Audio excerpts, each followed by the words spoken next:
Queridos, vamos abrir a Bíblia na carta de Paulo aos Efésios, capítulo 5.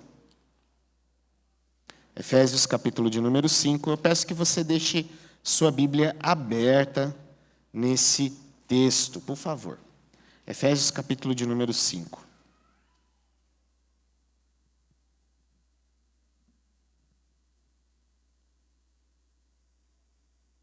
Nós vamos dar continuidade à nossa série de mensagens, cujo título é A Regra do Amor, onde nós estamos analisando uma das marcas da igreja, que é a disciplina.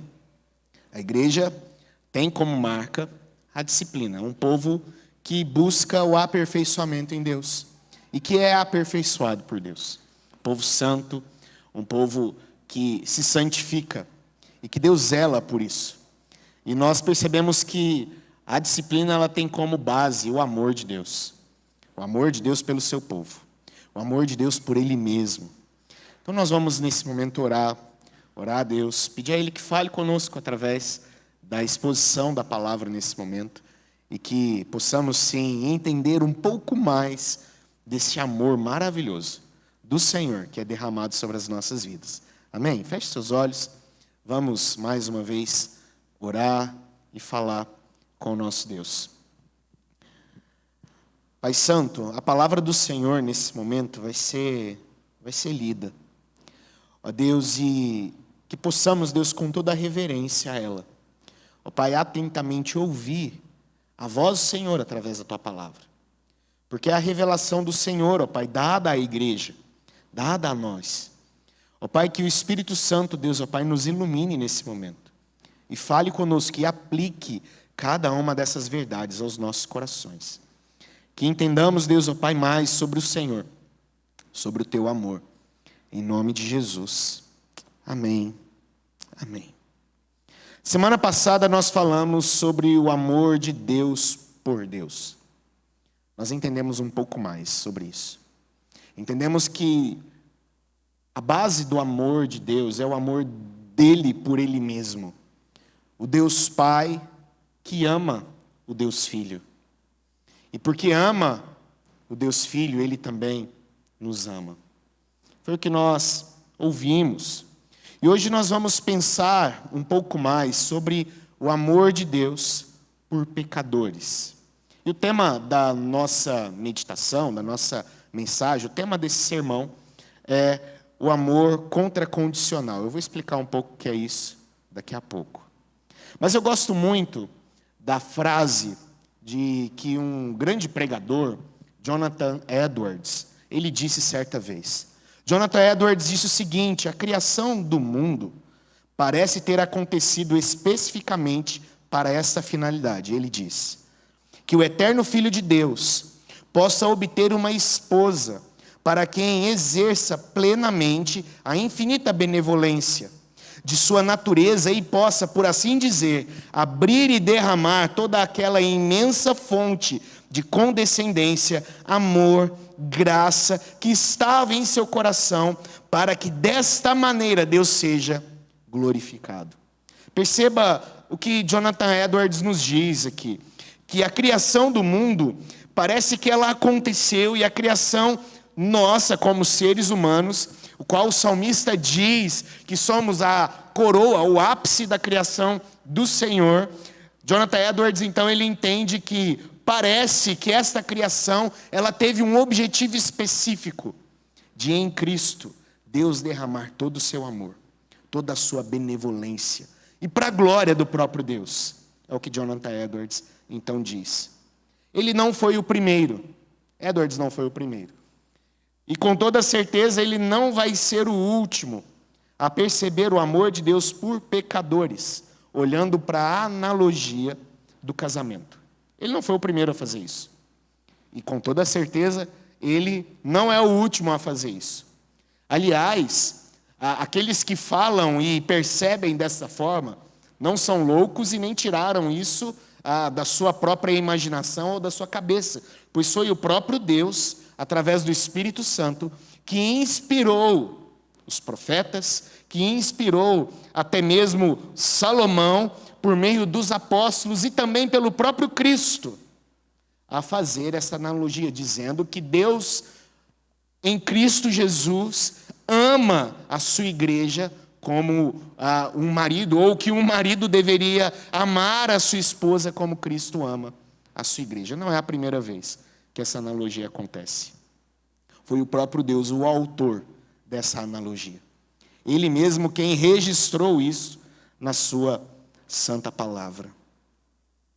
Usamos semana passada a analogia da paternidade. E hoje nós vamos perceber um pouco mais sobre o amor de Deus através de uma outra analogia, que é a analogia do matrimônio. Vamos ler o nosso texto? Eu gostaria que você lesse e acompanhasse comigo a leitura de Efésios, capítulo de número 5. Eu vou ler do verso 25 até o verso 27. Diz assim a palavra de Deus: Maridos, amai vossa mulher, como também Cristo amou a igreja, e a si mesmo se entregou por ela, para que a santificasse, tendo-a purificado por meio da lavagem de água pela palavra, para a apresentar a si mesmo igreja gloriosa, sem mácula, sem ruga, nem coisa semelhante, porém santa e sem defeito. Somente até aí a leitura do nosso texto nessa noite. Eu vou, nesse primeiro momento de exposição, onde nós, sumeiramente, analisamos o texto, vemos algumas curiosidades, eu vou dividir esse texto em dois momentos. Um primeiro momento que está aí na parte A do verso de número 25, e o segundo momento que vai da parte B do verso 25 até o final do verso de número 27. Porque eu entendo que quando nós dividimos esses dois momentos, o texto ele nos fica um pouco mais claro de ser entendido. Nós aprendemos um pouco sobre dois assuntos muito importantes que nós observamos nesse texto. Primeiro, nós temos um imperativo, logo na parte A, e depois nós temos o motivo pelo qual desse imperativo. O porquê esse imperativo é importante. Então, nós vamos analisar o texto através desses dois momentos, desses dois blocos. Então, o verso 25, parte A, começa com a seguinte ordem: Maridos, amai vossa mulher. Assim que o texto se inicia, nós percebemos que, apesar do nosso foco maior, depois nós vamos deter um pouco mais de tempo na segunda parte, nós percebemos aqui, no nosso texto, que existe uma ordem de amor para os maridos. Existe uma ordem aqui, uma ordem muito clara, uma ordem específica para os maridos. Após Paulo falar sobre a responsabilidade também das mulheres dentro do matrimônio, Paulo passa a falar agora sobre esse imperativo para os maridos. E é interessante que Paulo gasta o dobro de espaço que ele gastou para falar da submissão da mulher, ele gasta para falar sobre o amor que o marido precisa ter para com a sua mulher. Ele usa muito mais espaço na sua carta para falar sobre esse imperativo para nós homens do que anteriormente para falar sobre também o imperativo para as mulheres. Talvez nós podemos levantar aqui algumas indagações. Será que é difícil para nós, homens, abandonar as nossas tendências egocêntricas? Será que nós temos mais dificuldade do que as mulheres em abandonar? Bom, é uma pergunta, uma reflexão para nós nesse momento, mas é claro aqui que Paulo gasta mais tempo falando, ou exortando, ou dando-nos, nós homens, uma ordem muito clara. E o ponto aqui é esta ordem. Há um imperativo, não é algo opcional. Amai. Paulo deixa isso muito claro. Todo o restante da discussão do texto tem como base esta ordem, tem como base esse imperativo. Todo o desdobramento, a partir da parte B do 25, até o final do verso 27, é um desdobramento deste imperativo. Amai vossa mulher. O imperativo, então, é amar. Significa que esta postura amorosa deve ser uma característica do marido em todos os momentos. É isso que Paulo ensina para a igreja de Éfeso. A característica do marido deve ser amar em todos os momentos, em todas as circunstâncias. E ao mesmo tempo, a submissão que ele diz anteriormente das mulheres precisa ocorrer dentro de uma esfera do amor que supera a tudo. Um amor que supera a todas as coisas. A mulher é submissa, mas submissa dentro de uma esfera. E que esfera é essa? A esfera do amor do seu marido para com ela.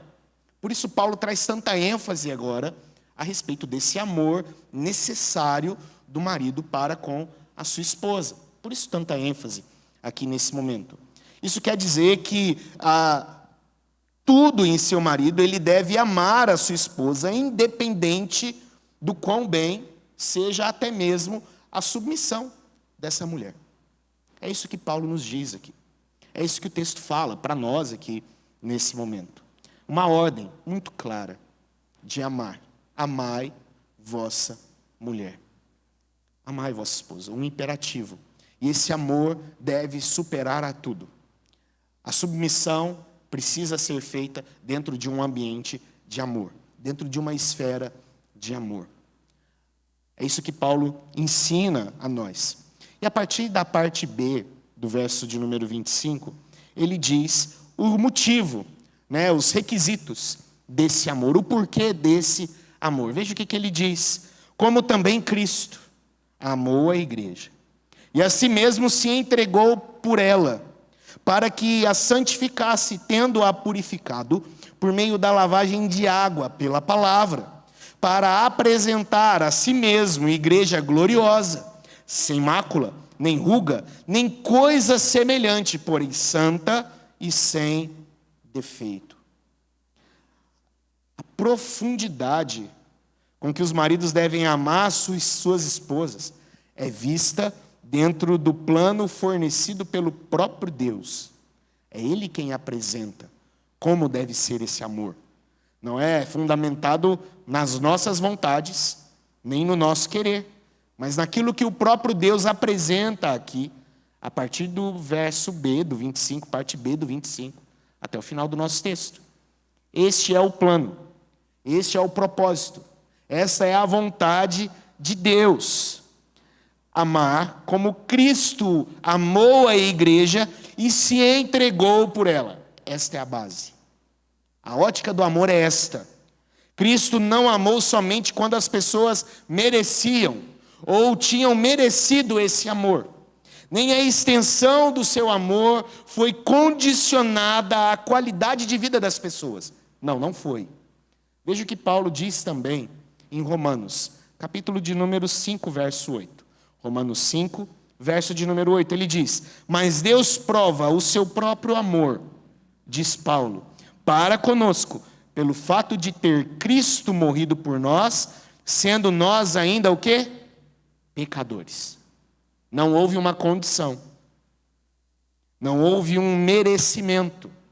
Cristo nos amou, sendo nós ainda pecadores. Paulo diz algo parecido aqui no verso 2, do capítulo 5 de Efésios. Se você está com a sua Bíblia aberta ainda no capítulo 5, volta aí alguns versos, lá para o verso de número 2. Veja o que ele diz. E andai em amor, como também Cristo nos amou, e se entregou a si mesmo por nós, como oferta e sacrifício a Deus em aroma suave. Houve uma entrega do próprio Jesus. Perceba que o nosso texto, e esses dois textos que nós acabamos de ler agora também, tanto de Romanos quanto o verso 2 do capítulo 5 de Efésios, Paulo usa o termo se entregou. No original, esse termo é paradoken, que foi traduzido aqui por entregou. Se entregou. A ideia é de uma disposição. O significado é uma disposição a perder tudo por alguém. Paradoken, se entregou, quer dizer isto.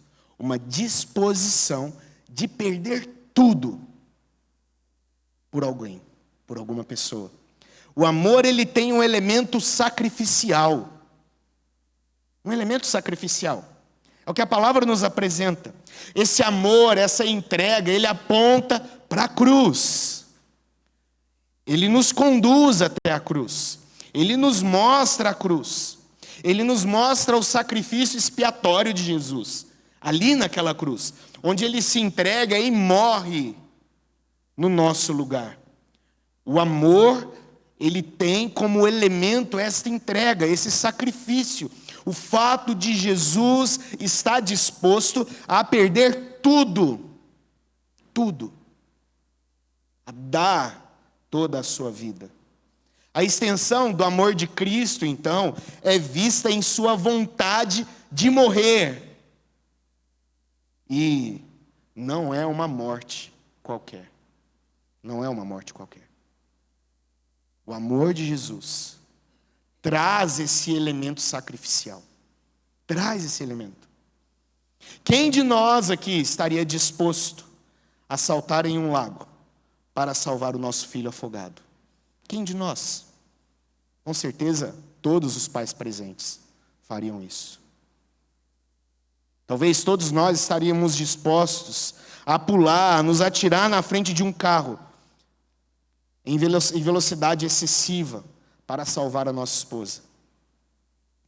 Mas Jesus, o texto nos diz, se permitiu ser pendurado em uma cruz e morrer a morte mais aflitiva e humilhante possível. É o que o texto nos mostra. Para nos salvar da perdição eterna. E segundo os dois textos que nós lemos, sendo nós ainda pecadores. Sendo nós ainda pecadores. Ele fez isso enquanto éramos seus inimigos. De forma alguma diferenciados. Não havia nada em mim que diferenciava eu das outras pessoas. Não foi por mérito, não por obras, como Paulo vai dizer no próprio livro de Efésios, para que ninguém se glorie. Eu não tinha nada de diferente de todo o restante da humanidade. Por isso Jesus oferece um modelo incrível de amor. Incrível. Algo espetacular. Perceba como esse amor, ele acontece dentro do nosso texto. Perceba. Pelo menos 3 formas, 3 motivos pelo qual Deus nos ama. Verso de número 26 nos mostra o primeiro motivo. Cristo amou e se entregou para fazer a sua noiva santa, limpando-a pela lavagem com água, por meio da palavra. É o que diz o verso de número 26. É interessante isso. No mundo do apóstolo Paulo, no tempo do apóstolo Paulo, haviam vários lavatórios em Jerusalém. Vários lavatórios. Esses lavatórios eram chamados de mikvah, ou no plural, mikvot. Era um local onde as pessoas iam para se lavar, para participar daqueles rituais de purificação. Lembra quando os discípulos de Jesus foram questionados por comer sem lavar as mãos? Quer dizer que eles não foram até um mikvah, uma pia, um lavatório para poder ali lavar as suas mãos e tomar as refeições. Haviam vários. E eles eram utilizados por essas limpezas cerimoniais, que eles comiam antes das refeições ou até mesmo antes de subir ao templo. Havia sempre um ali perto das escadas, pertinho da porta do templo, onde eles lavavam as mãos e entravam dentro do templo. O intuito era para que eles pudessem se limpar de qualquer coisa contaminada. Qualquer coisa contaminada. É bem provável que o que está na mente do apóstolo Paulo, o pano de fundo para Paulo, ao escrever esse texto, é bem provável que seja Ezequiel, capítulo 16, do verso 8 até o verso 14. É bem provável que esse seja o texto na mente de Paulo ao escrever o que ele escreve aqui aos Efésios. Porque em Ezequiel, capítulo 16, verso 8 a 14, nós não vamos ler esse texto agora, mas se você quiser abrir, marcar ou deixar para ler depois, você pode fazer isso. Mas o texto, ele nos diz, fala sobre Deus perdoando a sua esposa adúltera, ali sendo representada por Jerusalém. É o que diz Ezequiel, capítulo de número 16. Deus perdoando a sua esposa adúltera, no caso, Jerusalém. E ele entra em um pacto, um casamento com ela, e depois diz o texto em Ezequiel que Deus a conduz para um momento de ser lavada, de banho, assim perdoando e restaurando-a como a sua esposa. É o que diz o texto de Ezequiel. Então é bem provável que Paulo escreve aqui aos Efésios, lembrando do que Ezequiel havia profetizado. É bem provável. Ezequiel 36, verso 25 e verso 27, a metáfora ela é estendida ainda. Ezequiel ainda amplia ainda mais essa metáfora desta limpeza, mostrando sobre a limpeza futura, que envolve a aspersão de água pura, seguida por um coração novo, seguida por um espírito novo na vida dessa sua esposa. Então Paulo escreve aos Efésios, lembrando aquilo que Deus havia falado por intermédio de Ezequiel. Deus irá lavar a sua noiva. Deus irá purificar a sua noiva. Deus irá santificar a sua noiva, porque Ele a ama. Porque Ele a ama.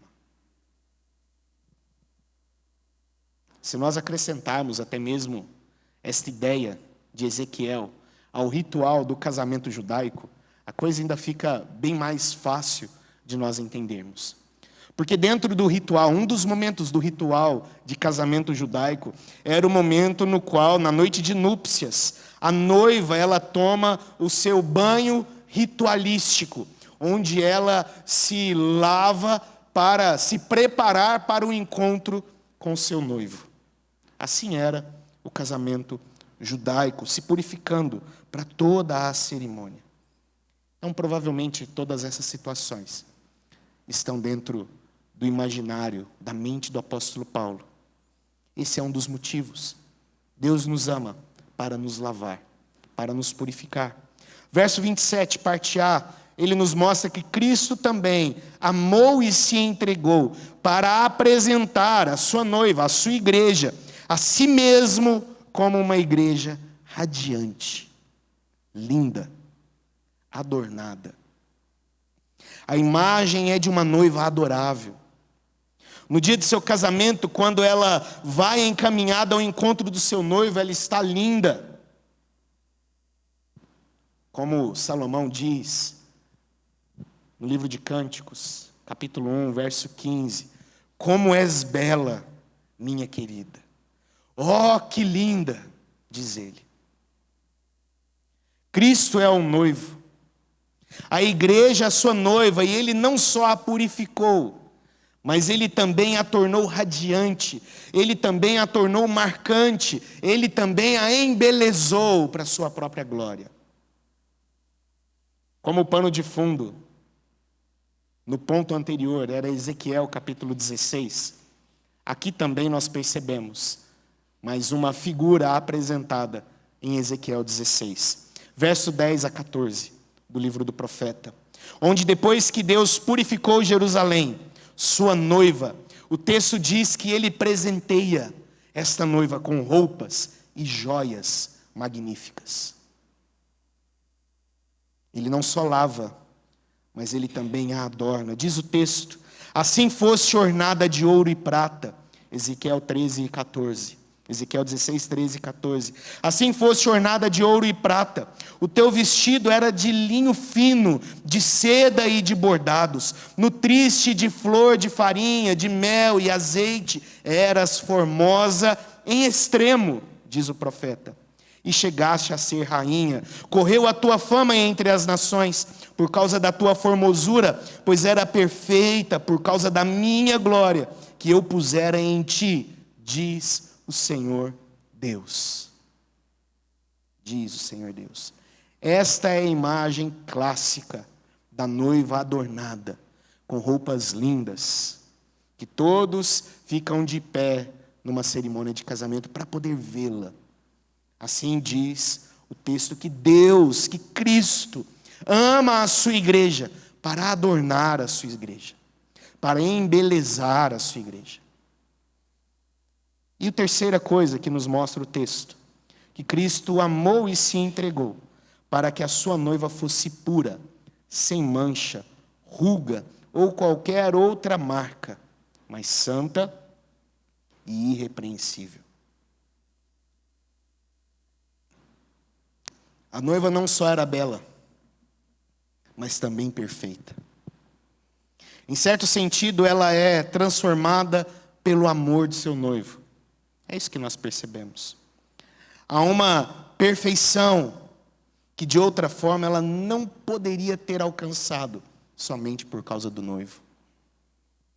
No próprio contexto de Ezequiel 16, Jerusalém, como nós, estava horrivelmente manchada. Totalmente. Chamada de adúltera. Por vezes chamada de prostituta. Manchada.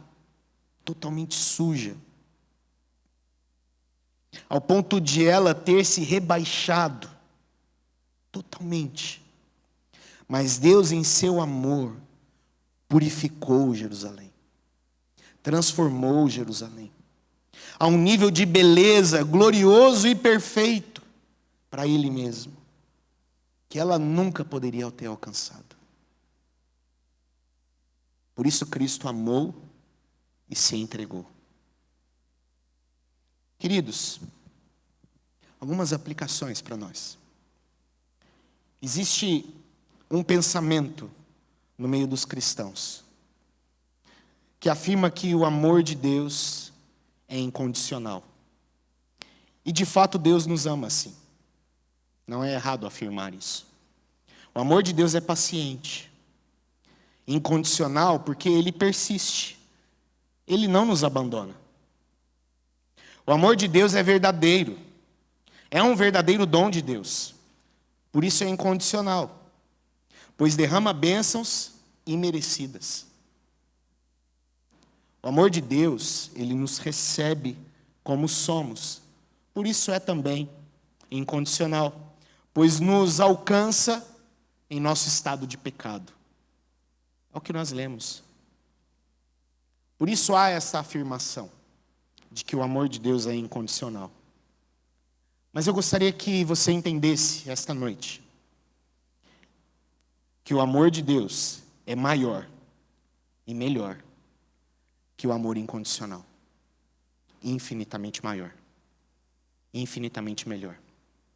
Eu queria que você entendesse essa noite que dizer que o amor de Deus é incondicional não diz e não nos ensina o todo do amor de Deus. Não nos ensina. Dizer que o amor de Deus é um amor incondicional é como dizer a luz do sol do meio-dia. É como uma lanterna num apagão. É a mesma coisa que dizer a luz do sol ao meio-dia é igual uma lanterna no meio de um apagão. A comparação é até aceita. O sol até aceita a comparação com uma lâmpada. Mas a pergunta é, se o sol é maior, por que não nos determos no sol? Mas nos detemos na lanterna. É certo que o sol aceita essas analogias, mas por que não começar com ele? Sendo que a sua luz é maior. Sendo que a sua luz é mais forte. O amor de Deus aceita algumas analogias com o amor incondicional. Ele aceita. Mas quando se observa de perto o amor de Deus, ele é maior. E ele é melhor do que o amor incondicional. Muito maior. E muito melhor. E o texto que nós acabamos de ler nos prova isso. Ele nos mostra essa verdade.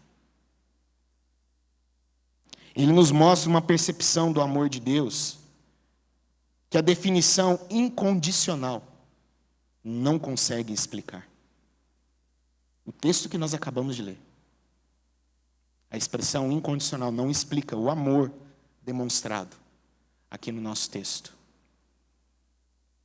Entenda uma coisa, queridos, não é verdade que a graça imerecida, proveniente do amor de Deus, seja incondicional. Isso não é verdade. A graça imerecida, ela não é incondicional. Isso não é uma verdade. Jesus Cristo abriu um caminho para que eu e você venhamos experimentar o amor bíblico. E Ele fez isso ao cumprir condições. Houveram condições. A questão é que eu e você não conseguiríamos cumprir elas. Mas Cristo cumpriu. Então a graça que vem do amor de Deus tinha condições. Mas Cristo cumpriu essas condições. Cristo realizou cada uma delas. Ele teve uma vida perfeita de obediência. Ele teve uma vida moral perfeita em todo o momento. E ele teve uma morte substitutiva, perfeita, em nosso lugar. Ele teve a vida que nós deveríamos ter. E ele morreu a morte que nós merecíamos morrer. Houveram condições para que o amor de Deus fosse derramado sobre a sua vida. Então é verdade em partes que o amor de Deus é incondicional, mas não mostra o todo do amor de Deus por nós. O amor de Deus ainda é bem maior e bem melhor do que o amor incondicional. O hino 74 do nosso cenário é interessante. Ele diz o seguinte no seu refrão: eu venho como estou. Sim, venho como estou.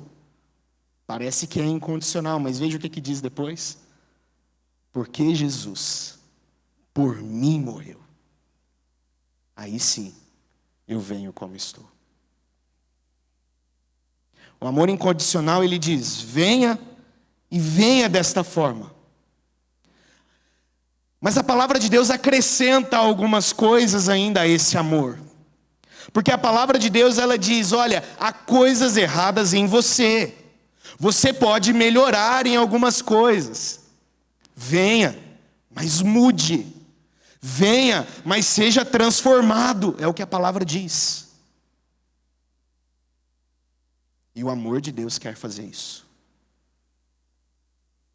Alguém precisou pagar um preço para que Deus sustentasse o amor pela sua vida, pela minha vida. Alguém pagou o preço para que eu recebesse o amor de Deus. Alguém pagou. E nós precisamos entender isso. Um preço que o noivo assumiu, e assumiu de forma alegre. E o noivo e o seu pai, o nosso Deus, exigem que a noiva abandone os seus outros amantes e se dedique totalmente a ele. Eles exigem isso. Um compromisso com ele. Em Ezequiel, o Senhor diz isso a Jerusalém: Jerusalém, abandone os seus outros amantes e se dedique a mim totalmente, porque eu amo você. É o que o profeta nos diz. E é o que Paulo nos demonstra aqui no nosso texto.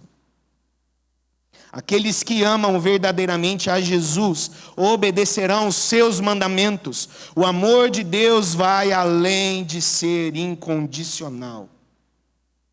Por isso a minha proposta é que nós venhamos entender o amor de Deus como sendo contra-condicional. O amor de Deus, ele não releva.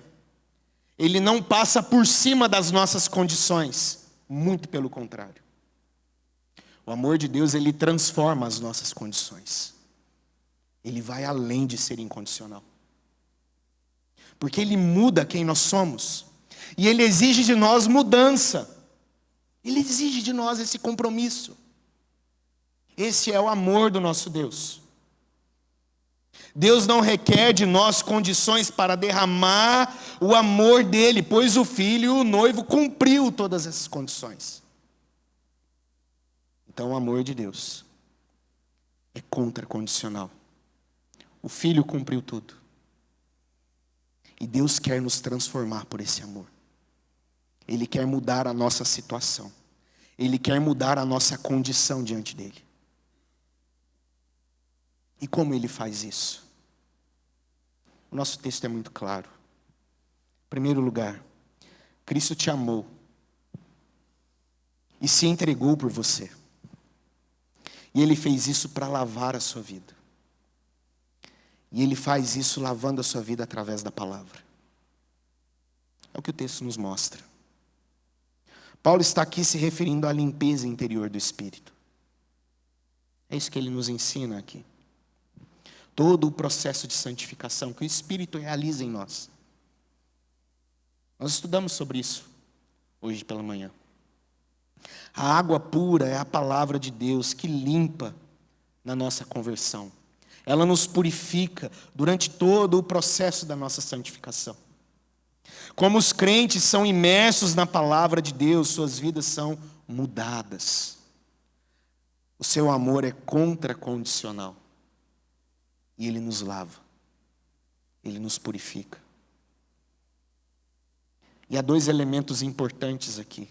A proclamação do Evangelho e o ensino do Evangelho. Porque é mediante a palavra que nós somos lavados. Tito capítulo 3, verso 4 até o verso 6. Paulo diz o seguinte: quando, porém, se manifestou a benignidade de Deus, nosso Salvador, e o seu amor para com todos, não por obras de justiça praticadas por nós, mas segundo a sua misericórdia, Ele nos salvou. Ele diz: mediante o lavar regenerador e renovador do Espírito Santo, que Ele derramou sobre nós ricamente por meio de Jesus Cristo, o nosso Salvador. Cristo te amou e se entregou por você para lavar a sua vida através da palavra. Ele te ama, se entrega por ti, para te purificar, para lavar você, para não deixar você como você se encontra, nas condições que você se encontra, mas para transformar a sua vida. Segunda coisa, Cristo te amou e se entregou por você para te embelezar, te deixar mais bonito, mais belo. Ele transforma a nossa imagem. Ele restaura em nós a imagem de Cristo, que estava desfigurada, enfeiada por causa do pecado. Ele transforma isso. O seu amor é contracondicional. E é Ele quem adorna a sua noiva e faz a sua noiva radiante para Ele mesmo. O seu amor é contracondicional. Cristo deixa você mais bonito. Cristo adorna a sua igreja. Uma nova roupa, novas joias, para que a sua noiva esteja bela, esteja adornada para o encontro com Ele. Toda a desfiguração do pecado, toda a feiura provocada pelos nossos erros, são renovados por Cristo. O seu amor é contracondicional. Ele não nos deixa nus. Ele não nos deixa no nosso estado de feiura pecaminosa. Ele nos transforma. Ele nos muda. E por fim, Cristo te amou e se entregou por você para arrancar todas as suas marcas. Todas elas. É o que Paulo ensina no final do nosso texto. E como o pecado nos machuca. Como nós sofremos com o pecado. Como o pecado gera em nós cicatrizes profundas e terríveis. Como ele deixa em nós feridas. Quantas mágoas são carregadas em nossos corações por causa dos nossos pecados. Quantas? Mas Cristo nos promete o seu amor contracondicional. E Ele trará renovo. Ele não deixará essas marcas continuarem ferindo os nossos corações. Ele não deixará essas feridas abertas. Ele não deixará essas mágoas abertas. Ele vai transformar, é o que Ele nos diz aqui. Ele arrancará toda mancha, toda marca, tudo, para que a perfeição nele seja alcançada. As manchas, as feridas vão desaparecer. E agora eu posso começar a mudar. Não para merecer o amor, mas por causa do amor. Por isso o amor de Deus por nós vai além do amor incondicional. Muito além. Muito além. Nós precisamos de algo melhor do que somente o amor incondicional. Nós precisamos, queridos. Nós precisamos da coroa de espinhos. Nós precisamos dela. Você precisa do toque de vida que foi dada ao filho morto da viúva de Naim. Aliás, foi assim que fomos encontrados, mortos nos nossos delitos e pecados. Mas a palavra diz que Ele nos deu vida. Estando nós mortos, nós precisamos desse toque que traz vida, como o filho da viúva de Naim. Você precisa, queridos, da promessa do ladrão para o arrependimento. Hoje mesmo estarás comigo no reino do meu Pai. Eu e você precisamos dessa promessa. Você precisa saber que não te deixarei e nem te desampararei. Você precisa saber dessa verdade. Nós precisamos saber dela. Você precisa de perdão. Nós precisamos dele. Precisamos ser perdoados. E como nós erramos? Como nós erramos? Você precisa de um pastor. Você precisa de um lavrador.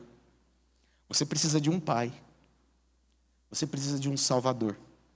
Você precisa de um noivo. Nós precisamos. Você precisa tornar-se como aquele que te ama. E você precisa do melhor e maior amor de Jesus, que não nos deixa nas nossas condições, mas que muda cada uma delas, transforma cada uma delas. Nós precisamos desse amor que derrama sobre nós perdão e graça, desse amor que nos transforma, desse amor que nos muda para a glória dele. Houveram condições, mas Cristo cumpriu cada uma delas. E porque Cristo cumpriu o amor de Deus, contracondicional, alcançou a sua vida, transformou a sua vida, mudou você. Ele te faz agora limpo, Ele te faz agora belo e te faz perfeito.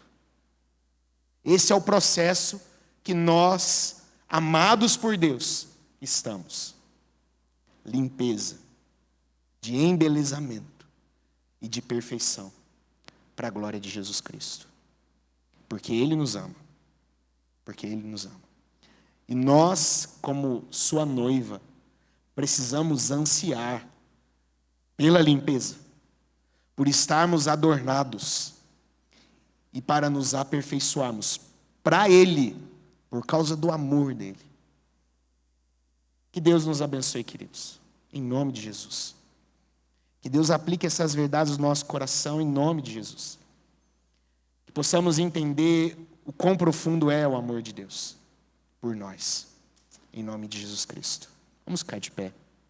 Nós vamos cantar sobre esse perdão, sobre essa graça maravilhosa que foi derramada sobre nós. Vamos fazer isso nesse momento, em nome de Jesus.